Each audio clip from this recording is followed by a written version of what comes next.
Glória ao Criador. Glória ao nosso Redentor e Salvador. Glória ao Espírito Santo, o nosso Consolador.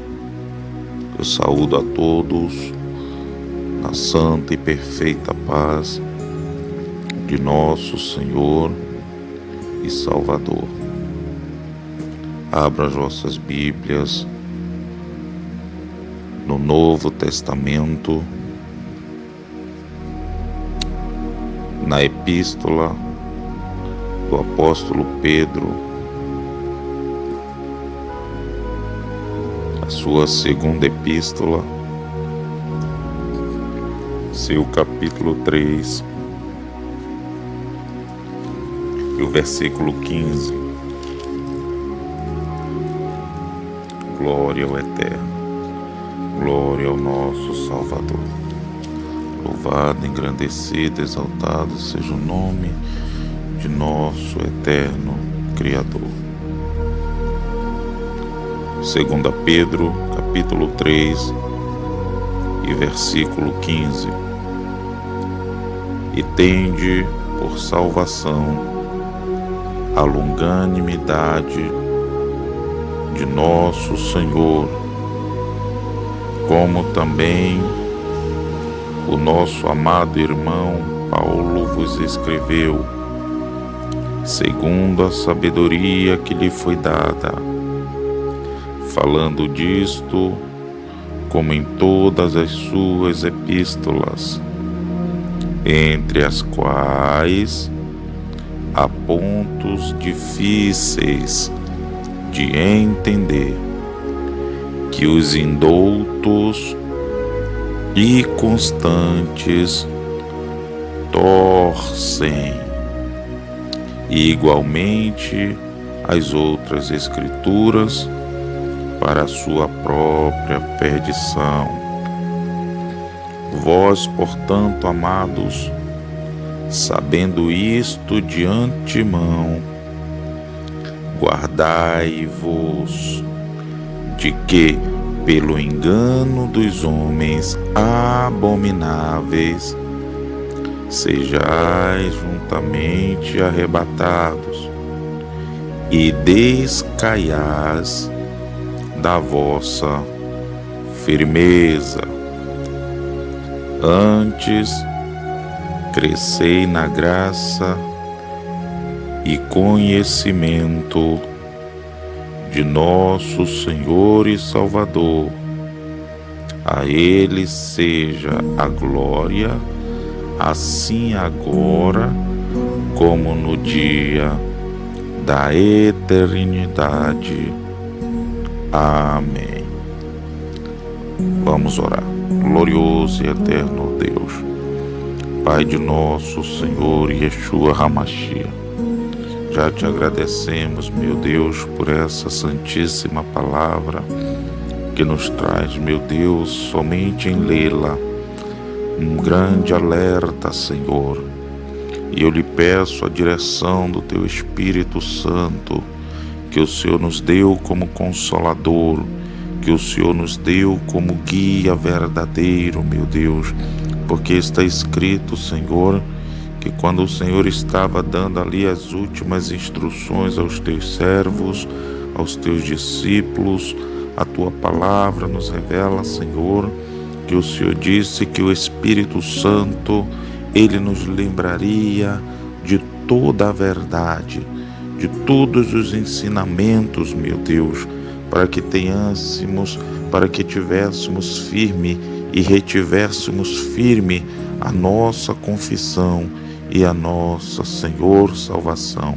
Ó meu Deus e meu Senhor da glória, obrigado, Senhor, pelas tuas misericórdias e pela tua orientação divina, meu Deus, que nos traz o consolo, que nos traz o conforto, que nos traz a graça e o conhecimento, meu Deus, para que sejamos, ó Deus, fortalecidos nos alicerces da Tua palavra.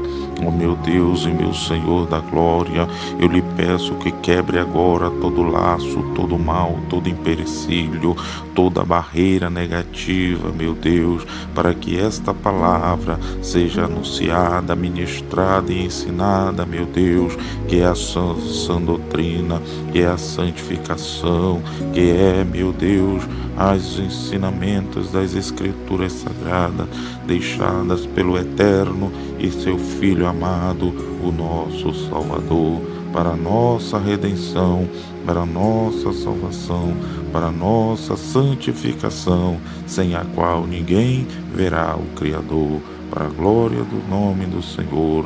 Amém. E graças a Deus. Graças a Deus. Precisamos entender, queridos e amados irmãos e irmãs,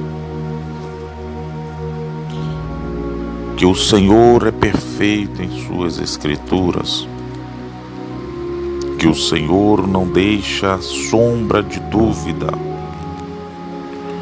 e que em momento algum a palavra do Senhor entra em qualquer contradição negativa ou positiva. Está escrito que bem-aventurado é aquele que não anda segundo os conselhos dos ímpios, nem se detém no caminho dos pecadores, e nem se assenta na roda dos escarnecedores. Antes tem o seu prazer na lei do Senhor, e na sua lei medita de dia e de noite. Eu observo que o apóstolo Paulo, ele era um homem que conhecia as sagradas Escrituras antigas, conhecida como a Santa Torá, o Pentateuco, os 5 livros deixados por Moisés, dado pela sabedoria divina para que o povo de Israel, após serem retirados pelo anjo do Senhor em mão forte, usando o seu servo Moisés, pudesse nunca mais se esquecer da sua caminhada e de quão grande livramento e libertação Deus havia dado pelo seu servo Moisés. As Escrituras não são de individual interpretação. Elas se discernem de forma espiritual. Elas se discernem de forma física, no seu texto e contexto, e ela se discerne em suas revelações, dentro daquilo que o Altíssimo e o Criador deseja, através do Espírito Santo, naquele capítulo ou versículo mencionado. E o nosso apóstolo Paulo, o grande mestre do Novo Testamento, deixou claro em cada uma das suas epístolas o entendimento, o esclarecimento e o discernimento que cada um daqueles que não são e que são cristãos, principalmente os verdadeiramente convertidos, precisavam ter cuidado e cautela quanto à análise das Sagradas Escrituras. E vemos o apóstolo Pedro, na sua segunda epístola, recomendando e alertando a respeito dos pontos difíceis das Escrituras Sagradas. Por que o apóstolo Pedro chama de pontos difíceis de se entender? Porque são pontos difíceis de se entender. Porque é necessário ter a unção do Espírito Santo para que esses pontos difíceis de se entender sejam esclarecidos por aquele que inspirou os escritores santos do Senhor a escrever-lhe tais coisas. E quem foi a inspiração dos servos do Senhor, como menciona o apóstolo Pedro, ao apóstolo Paulo? O Espírito Santo. Paulo tinha um entendimento da letra, Paulo tinha um entendimento da escrita, Paulo tinha o conhecimento da Torá. E foi-lhe dado o entendimento do Espírito Santo para trazer aos povos que se seguiriam o entendimento, o discernimento e a direção divina na unção do Espírito Santo, para que nenhum daqueles que procederiam a Cristo ou precederiam a Cristo se desviasse do caminho de Cristo, do caminho da salvação, do caminho da verdade, pelo engano dos homens indoutos, mentirosos, fraudulentos e falsificadores da palavra de Deus. É por isso que o apóstolo Pedro, ele fala que os indoutos e inconstantes. Indoutos de quê? Ele não está falando de indoutos aqui como se fossem homens que não fossem formados, homens que não fossem letrados, homens que não fossem inteligentes. Não.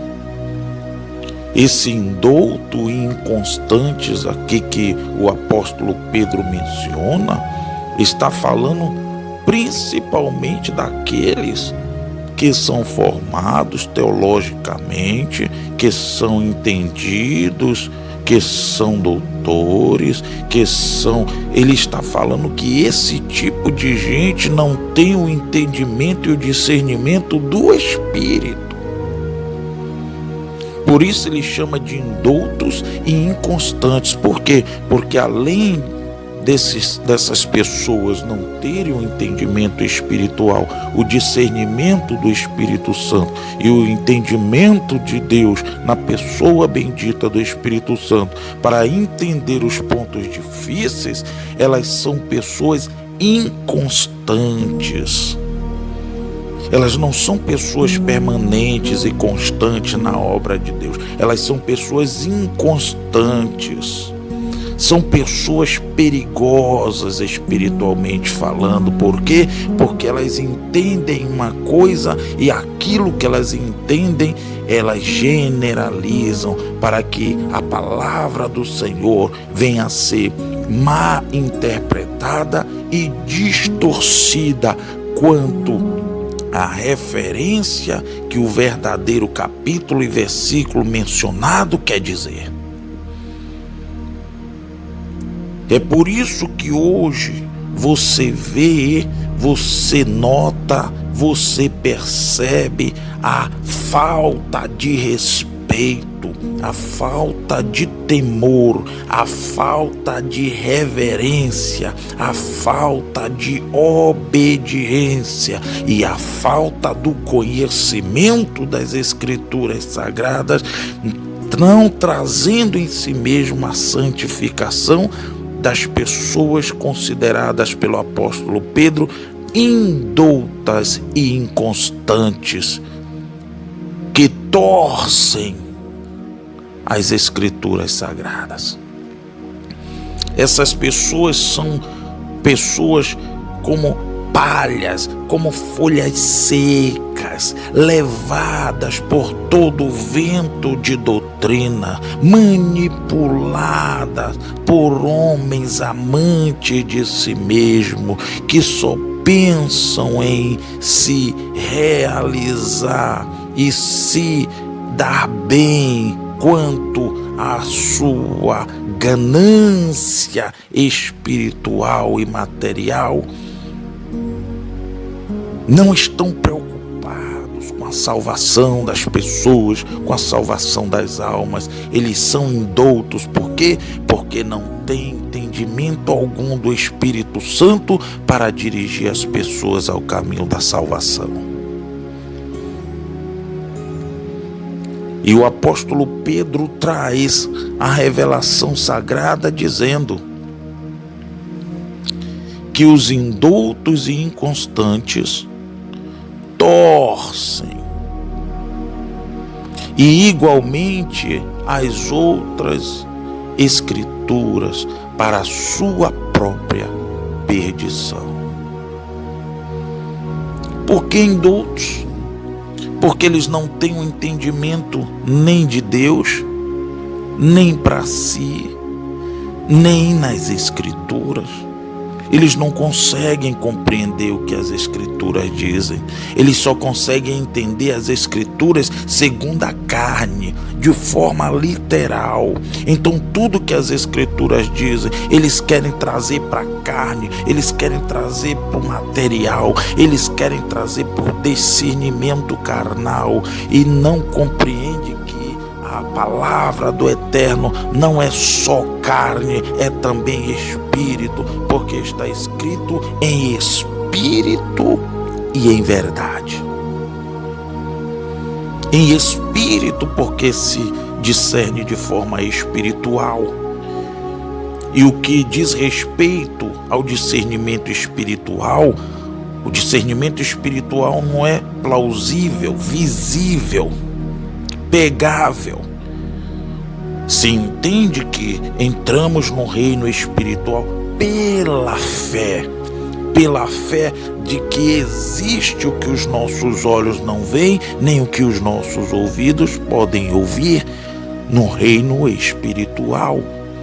Mas acreditamos no reino espiritual pelas sagradas escrituras e por aquilo que o Espírito Santo nos dá o entendimento de conhecermos, sabermos e entendermos da maneira correta de se interpretar as escrituras sagradas. O perigo está justamente nisso.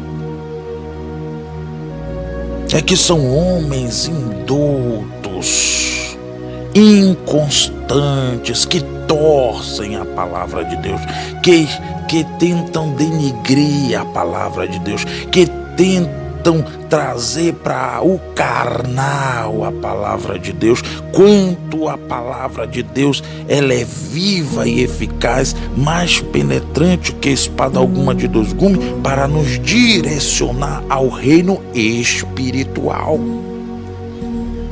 Esse reino espiritual exige de cada convertido ou de quem está para se converter uma mudança de vida radical, trazida na unção e poder e virtude do Espírito Santo, que convence o ser humano, o homem e a mulher, do pecado, da justiça e do juízo.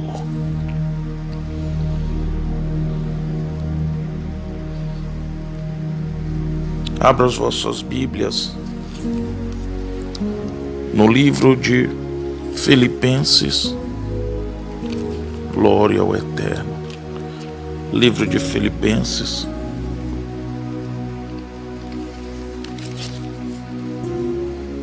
Glória a Deus. Glória ao Eterno. Glória ao Santíssimo Salvador. Vamos entender um pouco o que as Escrituras nos revelam através do livro de Filipenses. capítulo 2, e o versículo 5, de sorte que haja em vós o mesmo sentimento que houve também em Cristo, que sendo em forma do Criador, não teve por usurpação ser igual ao Criador.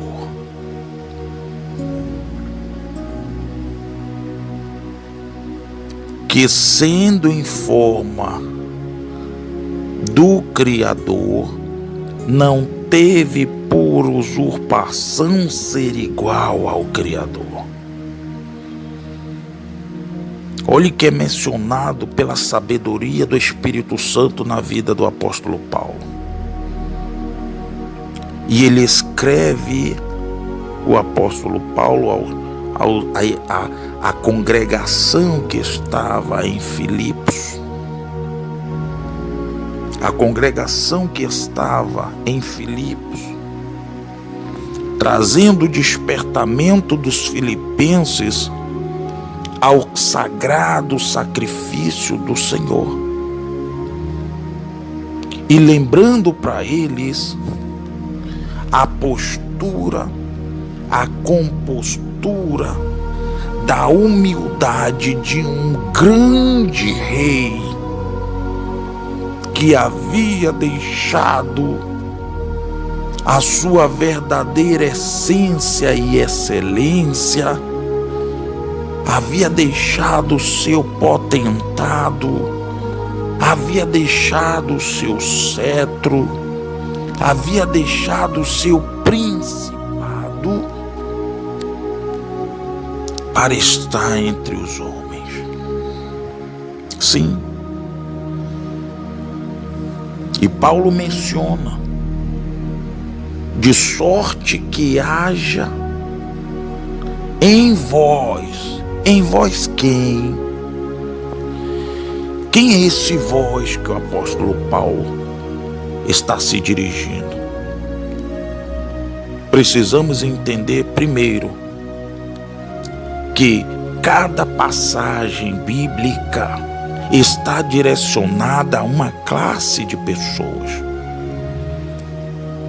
Parte bíblica está direcionada aos ímpios, parte bíblica está direcionada aos rebeldes, aos transgressores, outra parte está direcionada aos mundanos, outra parte está direcionada aos convertidos, outra parte está direcionada aos desviados, outra parte está direcionada aos incrédulos, outra parte está direcionada aos crentes. Então, precisamos entender que cada capítulo e versículo da palavra do Senhor está direcionada a um público, a um povo, a uma nação, a uma tribo, a uma língua. E esse direcionamento vem para trazer aio, luz, entendimento, para que as pessoas que não se converteram ao Salvador se convertam e se arrependam dos seus pecados, e os convertidos ao Salvador cresçam na graça e no conhecimento e no entendimento, para que jamais se desvie de tão grande salvação trazida por Deus, pelo Criador, pelo Eterno, na pessoa bendita, gloriosa e divina do seu Filho. E aqui especificamente está se falando ao povo que estava convertido ao cristianismo, ao Salvador, ao Redentor, e que viviam na fé e na graça do Espírito Santo. Paulo, sabendo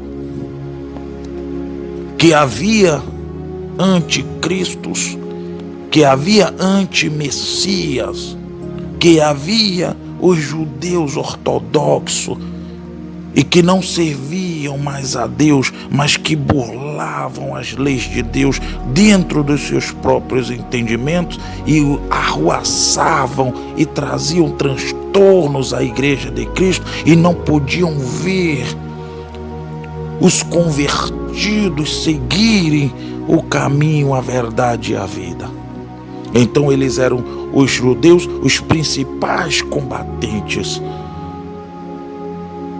do Salvador.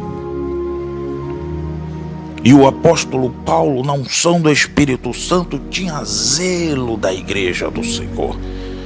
O apóstolo Paulo, na unção do Espírito Santo, tinha amor pela obra do Senhor. Ele tinha respeito, ele tinha cautela, ele tinha entendimento, ele tinha a direção do Espírito Santo. E por isso ele podia ensinar, ele podia dirigir, ele podia interpretar, ele podia ter a ciência e a sabedoria divina e humana para saber e entender o que o seu Senhor, o seu Salvador queria dele e usava ele para o que queria de cada pessoa, de cada igreja, de cada congregação a quem as cartas do apóstolo Paulo eram dirigidas. Na unção divina e na inspiração poderosa, gloriosa e majestosa do Espírito Santo. Quando ele fala esse vós, de sorte que haja em vós, está se falando para o povo que cria, para o povo que servia, para o povo que obedecia, para o povo que guardava os mandamentos de Deus e seguia os ensinamentos de Cristo. De sorte que haja em vós o mesmo sentimento que houve também em Cristo. Que sentimento é esse que houve em Cristo? O sentimento da obediência. O sentimento da santificação. O sentimento de não ser o velho homem, de não viver para o mundo, para o mundanismo, para o ilusionismo, para não viver segundo a carne, mas segundo o Espírito. O sentimento que havia em Cristo era o sentimento de temor pelo seu Criador. Era o sentimento de respeito. Cristo guardava os mandamentos do Senhor. Cristo conhecia a palavra do Criador. Por isso ele mencionava, ele lecionava, ele ensinava, ele apregoava e ele falava sobre o reino humano e o reino espiritual. Ele falava sobre os céus e sobre a terra com poder e grande glória. Sabe por quê? Porque ele tinha o conhecimento de que o temor ao Criador é o princípio da sabedoria. Ele guardava os mandamentos do Senhor, porque está escrito que aquele que ama ao Salvador guarda os seus mandamentos.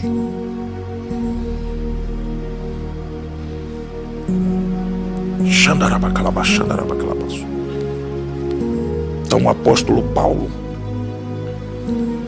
tinha o discernimento do Espírito Santo. Ele queria que o povo de Filipe, que a congregação em Filipe, vivesse no mesmo sentimento, em outras palavras, em espírito e em verdade, que eles vivessem a sua vida física, mas em espírito, para não se contaminar ou ser influenciados pelo engano dos indoutos e inconstantes que torcem, que distorcem, que tiram a credibilidade e a veracidade da palavra de Deus por causa da sua vã maneira de viver.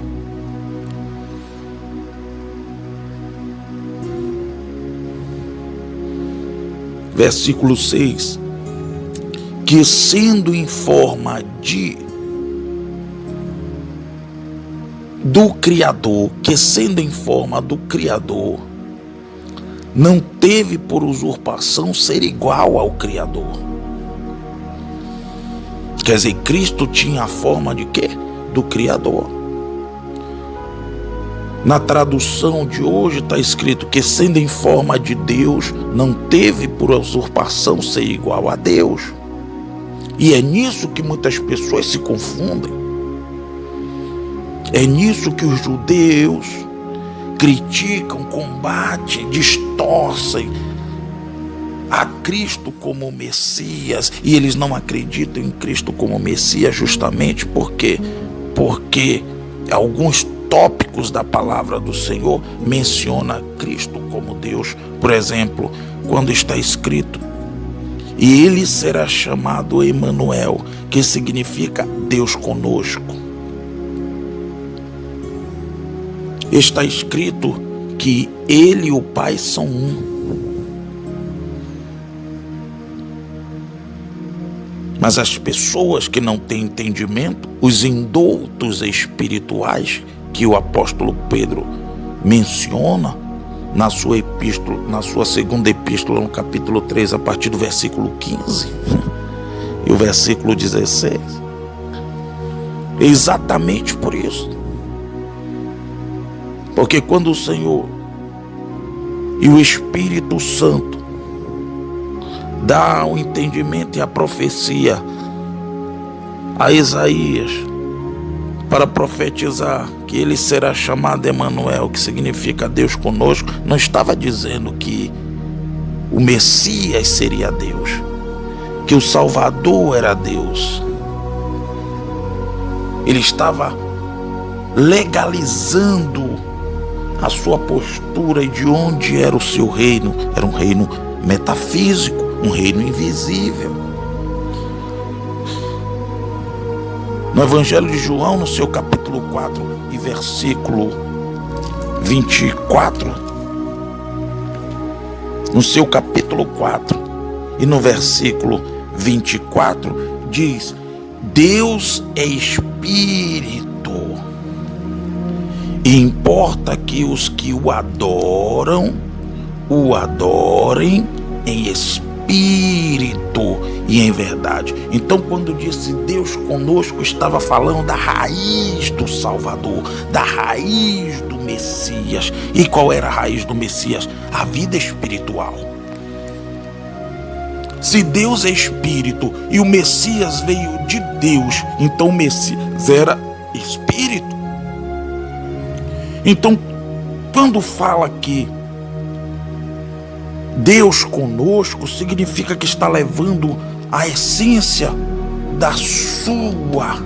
do seu DNA, de onde ele veio, de quem ele era. Ele não era Deus no lugar de Deus, ele era considerado Deus por ser filho de Deus, e não Deus porque ele estava tomando, usurpando ou tirando o direito de Deus, do Criador, para si próprio.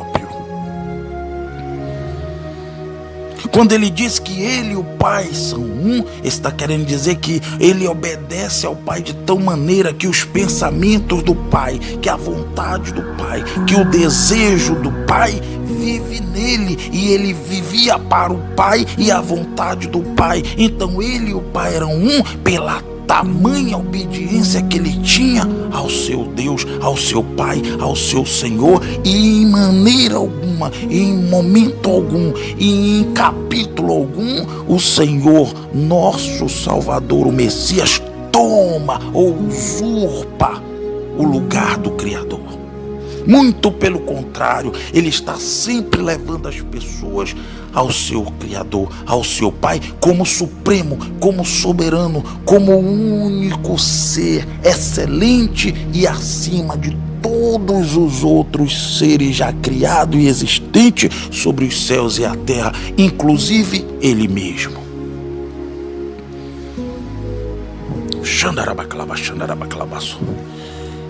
Então Deus é espírito e o Messias era espírito. Ele era espiritual. Ele era do reino dos espíritos, porque Deus é espírito. Deus continuou sendo espírito Mas o Messias deixou de ser espírito porque ele veio em forma de homem. E humilhou-se na forma de servo por ele ser homem.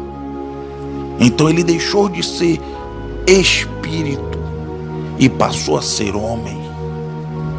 E quando ele deixou a face da terra, ele subiu não como um ser espiritual, ele subiu como um ser humano que vivia e obedecia às regras do homem e principalmente às regras estabelecidas pelo próprio Criador do Espírito. Aí diz a palavra de Deus, Filipenses 5, versículo 7, continuando o versículo 6, que sendo em forma de Deus, de Criador, quer dizer, sendo em espírito, sendo filho do Criador, não teve por usurpação, quer dizer, ele não roubou, ele não tomou, ele não se igualou ao seu Deus, ao seu Pai, ao seu Senhor. Versículo 7, mas fez a si mesmo de nenhuma reputação, quer dizer, ele só era conhecido no reino espiritual, o Messias. Ele não era conhecido pelos homens, ele não era conhecido pela sua terra, pelos israelitas, ele não tinha reputação alguma.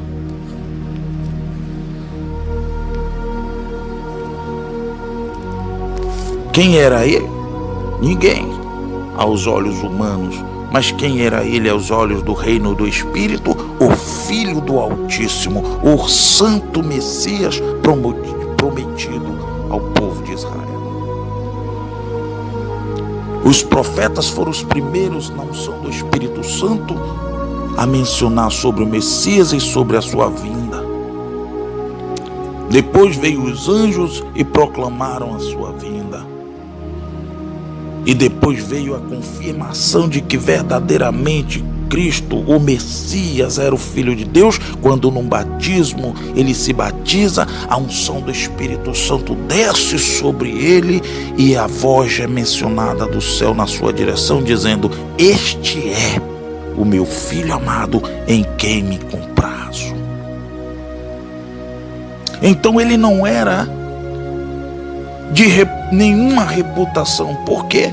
Porque ele ainda não era reconhecido como Filho de Deus, porque ele precisava passar como homem pela porta estreita, pelo caminho apertado, pelo caminho da obediência, da fé, da salvação, para chegar a ser considerado como filho, mesmo sendo filho e vindo do eterno. Por quê? Porque ele já não era mais espiritual, ele já era homem na forma de servo e precisava cumprir, precisava obedecer, precisava guardar as escrituras para também alcançar o direito de ser chamado filho de Deus.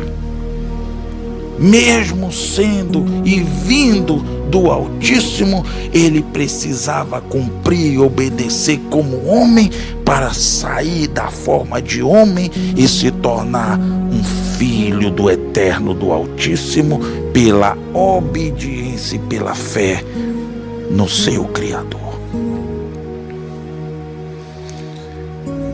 Mas fez a si mesmo de nenhuma reputação, tomando a forma de servo, fazendo-se semelhante aos homens.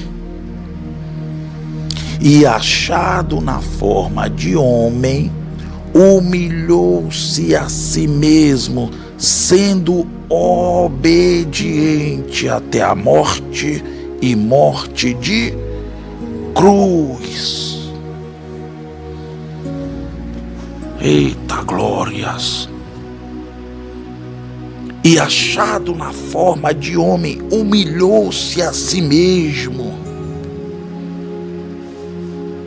significa que ele não teve, nem se exaltou, nem se ensoberbeceu, mesmo sabendo quem ele era, de onde ele tinha vindo, quem era o seu Senhor, o seu Pai, o seu Deus, mas ele estava na forma de homem, e na forma de homem ele não era ninguém, na forma de homem ele não era nada. Tudo que ele precisava ser seria debaixo do sacrifício, da obediência e da humilhação, porque está escrito: humilhai-vos, pois, debaixo das potentes mãos de Deus, e ao seu tempo ele vos exaltará. Então Cristo foi perfeito.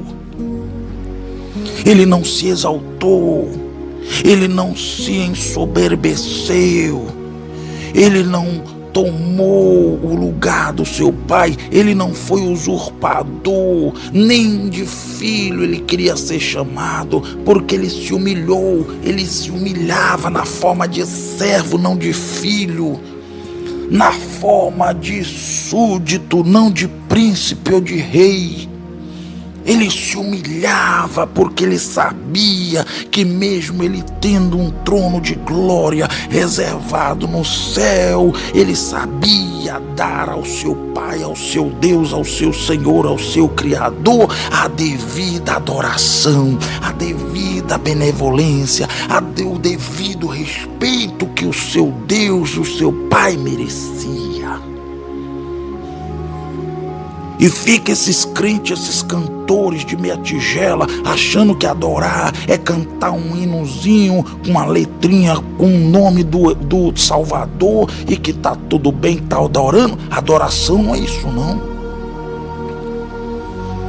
Adorar a Deus é guardar os seus mandamentos, santificar a sua vida na presença do Eterno, não viver igual ao mundo, parecido com o mundo, conforme o mundo, e servindo a Deus. Porque está escrito que os verdadeiros adoradores adorariam ao Pai em espírito, quer dizer, na santificação. Adoraria o Pai em espírito, quer dizer, guardariam a sua palavra. Adoraria o Pai em espírito, porque se encheriam do Espírito Santo.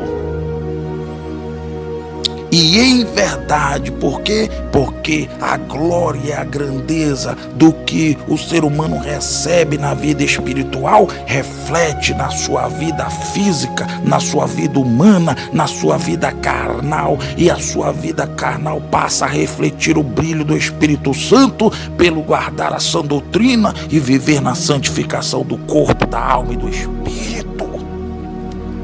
Porque está escrito aos Romanos capítulo 12, versículo 1: rogo-vos, pois, irmãos, pela compaixão de Deus, que apresentei os vossos corpos em sacrifício vivo, santo e agradável a Deus, que é o vosso culto racional, e não vos conformeis com este mundo, mas transformai-vos pela renovação do vosso entendimento, para que experimenteis qual seja a boa, agradável e perfeita vontade do Criador. Aleluia, glória a Deus. Oh, glória a Deus, glória a Deus, glória a Deus, glória a Deus. Filipenses 2:9: por isso também o Criador o exaltou soberanamente e lhe deu um nome que é sobre todo nome, para que ao nome de Yeshua HaMashiach se dobre todo o joelho dos que estão nos céus, os anjos. Quem é que estão nos céus? Os anjos, os salvos, os santos que passaram aqui na face da terra e que serviram a Deus, e que muitos deram a sua própria vida por amor à palavra de Cristo, por amor a Cristo e por amor à salvação, não fazendo caso da própria vida.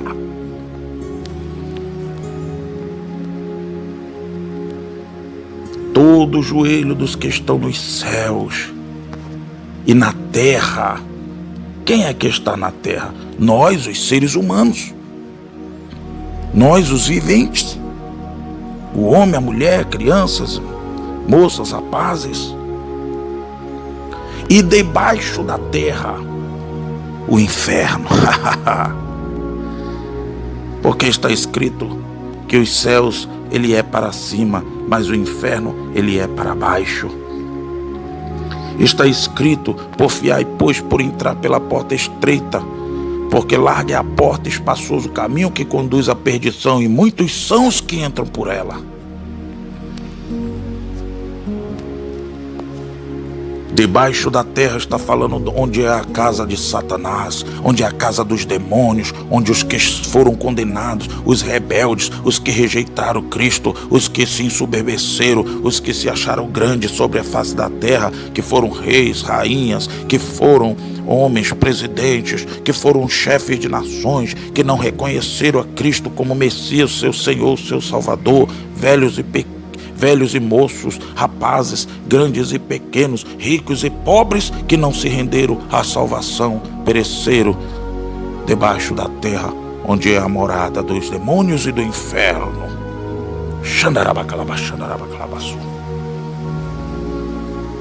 Para que ao nome de Yeshua Hamashia, o Salvador, todo joelho dos que estão nos céus, na terra e debaixo da terra, se dobrem. E toda língua confesse que Yeshua Hamashia é o Senhor, para a glória de Deus Pai. Aleluia. Oh, glória ao Rei da Glória. Oh, glória a Deus. É por isso, meus amados irmãos e irmãs, está escrito em Filipenses capítulo 1, a partir do versículo 28. E em nada vos espanteis dos que resistem. Resistem o quê? Resistem à submissão, à obediência da sã doutrina, do santo ensinamento e do Espírito Santo. Os que resistem à vida eterna, os que resistem a Cristo como seu Senhor, os que resistem à submissão das sagradas Escrituras e do santo ensinamento. Nada vos espanteis dos que resistem. E quem é os que resistem? São os que se acham inteligentes segundo os homens, mas que são ignorantes segundo o Espírito. São formados, endinheirados, muitos não têm dinheiro, não são formados, mas que também são soberbos e se comportam da mesma forma dos que são, e rejeita tão grande salvação.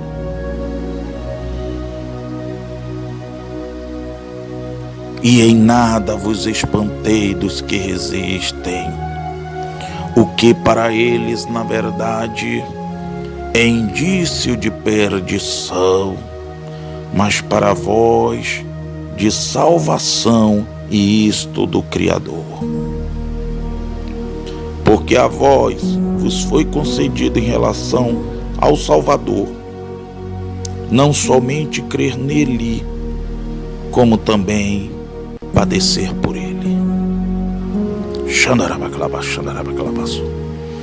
É por isso que você não entende, amados irmãos e irmãs.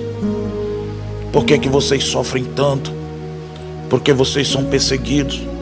Por que que vocês são humilhados? Por que que vocês são rejeitados? Por que que as pessoas do mundo não entendem, não lhe compreendem? Por que as pessoas do mundo parecem felizes e vocês tristes? Porque está escrito, segundo os Coríntios, capítulo 7, versículo 10, porque a tristeza, segundo o mundo, opera a morte, mas a tristeza, segundo Deus, opera arrependimento para a salvação, da qual ninguém se arrepende. Aleluia. É porque vocês são de Cristo, meus queridos irmãos e irmãs. É porque o mundo ama o que é seu, mas vocês não são do mundo. É por isso que em 2 Coríntios 7:10 fala sobre tristeza. E as pessoas dizem que Deus não entristece, que Deus não magoa, que Deus não magoa, Deus não quer machucar ninguém, mas Deus entristece quando Ele quer salvar. Sim, porque a palavra de Deus vai de encontro e condena aquilo que os seres humanos gostam e estão acostumados a viver. Porque a tristeza, segundo Deus, opera arrependimento para a salvação, da qual ninguém se arrepende. Mas a tristeza do mundo opera morte. E muitos são os que preferem, porque é o contrário. As pessoas estão alegres no mundo, mas na vida espiritual é uma tristeza. E quando nós estamos servindo a Deus, estamos tristes no mundo, mas estamos felizes e alegres porque o nosso espírito está salvo para Deus. É tempo de arrependimento. É tempo de conserto, porque o Rei da Glória está voltando. O Rei da Glória está vindo, está chegando para buscar o seu povo. E o que vai ser de você que não se arrependeu? O que vai ser de você, aleluia? Porque está escrito em 1 Tessalonicenses capítulo 1 e o versículo 7, que de maneira que fostes exemplo para todos os fiéis na Macedônia e Acaia, porque por nós soou a palavra do Senhor, não somente na Macedônia e Acaia, mas também em todos os lugares. A nossa fé se espalhou para com Deus de tal maneira que já dela não há necessidade de falar coisa alguma. Estamos em todas as partes dos 5 continentes da face da terra, pregando o evangelho da salvação, pregando a vinda de nosso Senhor e Redentor e Salvador. Está escrito em 1 Timóteo capítulo 4, versículo 1, mas o Espírito expressamente diz que nos últimos tempos apostatarão alguns da fé, dando ouvido a espíritos enganadores e a doutrina de demônios, pela hipocrisia de homens que falam mentira, tendo cauterizado a sua própria consciência. É por isso que o apóstolo Pedro, na sua segunda epístola, capítulo 3, versículo 15 e 16, fala de homens indoutos. Por quê? Porque não tem o entendimento, não tem o doutorado do Espírito Santo para entender, para ler, para compreender e discernir o que as Sagradas Escrituras verdadeiramente quer dizer a cada um de nós como seres humanos, que necessitamos de arrependimento dos nossos pecados para termos comunhão com o Criador através do seu Filho bendito Yeshua HaMashiach, na unção divina, gloriosa e bendita do Espírito Santo.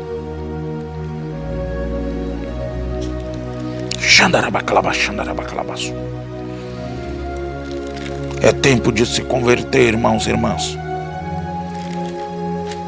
Vamos fechar os nossos olhos.